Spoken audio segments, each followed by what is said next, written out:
Were you hesitant at all to step back into vampire world? Wait, this show's about vampires? That's what I'm hearing. I was, you know, I wasn't. Well, yes, let me rephrase that. I was. My long time agent, this guy Craig Shapiro, has been my agent literally since 1998. Brought this to me, and he and I are as close as two people could get.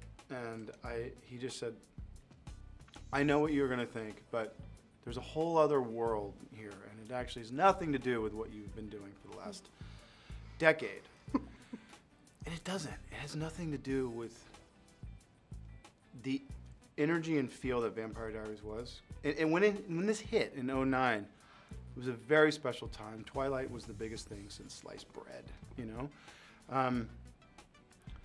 This was about science. V-Wars is about the what if. And the idea, and I say this jokingly, yet sort of like with tears in my eyes,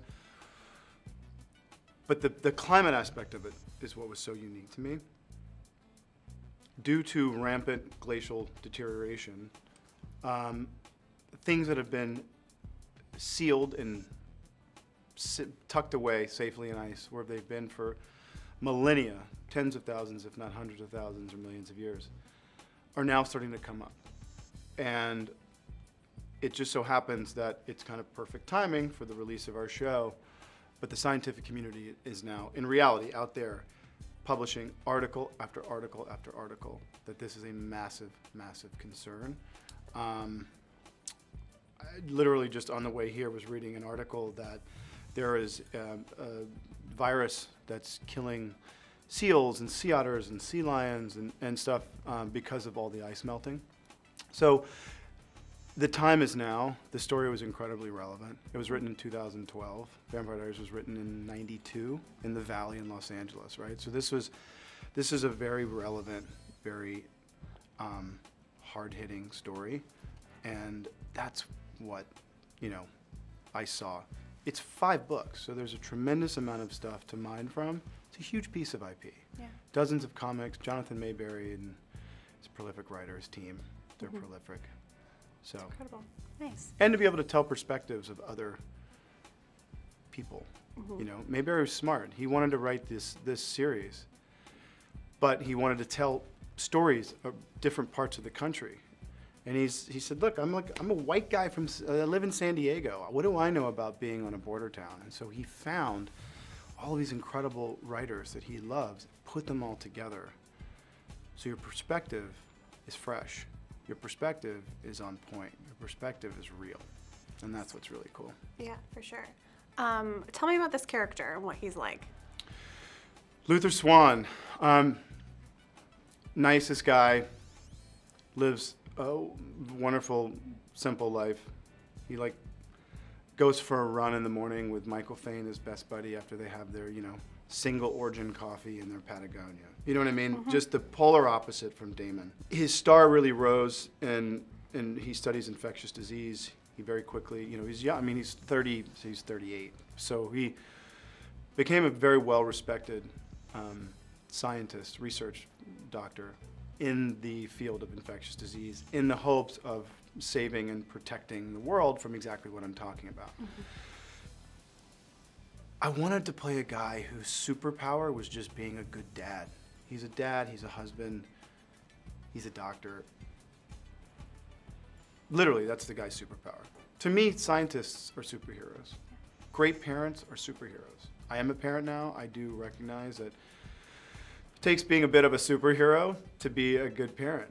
And that's all I wanted to play, was just this guy. And what we realized was people don't want an ordinary hero. They want an extraordinary hero. And we retooled this entire, trajectory of this guy. And he's gonna, behind every facade, you know what I mean? Once you think you start sort of opening up the curtains and you start peeling back the onion, the layers of the onion of Luther Swan, you're gonna find things start to unravel. The deck is very quickly stacked against this man. But he's doing the best he can, trying to, you know, save humanity. It sounds like you really relate to him. Like you guys have a lot of similarities in his kind of like goal in life. Would that be accurate? You know, that's a very interesting perspective, and I never really thought about that. I'm sure in some weird, deep psychological place. I always wanted to be a scientist when I was a kid. Not to be too cerebral or deep about it, but you know, when I first started Vampire Diaries, the success of that show catapulted us into a place where we had very specific, let's call it, level of access to the public, the population. And you do feel a certain social responsibility to help in every way that you can. It does end up taking over huge parts, swaths of your time in your life. And you do the best you can. And I think Luther Swan only wanted to do the best that he could. And something happens, and they go to the Arctic, to an Arctic research station, where his mentor, Luther's mentor, is stationed there doing research in exactly what we were just discussing, which is looking in the areas that are melting and taking samples of biomass and things that are coming up. And he found something that was very, very, very intriguing, and ended up becoming quite scary. What he found was a prion in biomass that basically, prion is like a protein, causes really bad stuff. Remember Mad Cow? Yeah. 15 or 20 or 15 years ago, whatever that was? Yeah. That's a prion. That's what prions do. So if you look at that from an epidemiologist standpoint, you know, you're looking at that sort of thing spreading. That's a pandemic that I even said this, I say this in the beginning of the show, that, you know, some of the diseases, the virus, bacteria, things that we find in this ice could make, you know, the bubonic plague look like a chickenpox party. And it's true. So it's all relevant. It's all very now.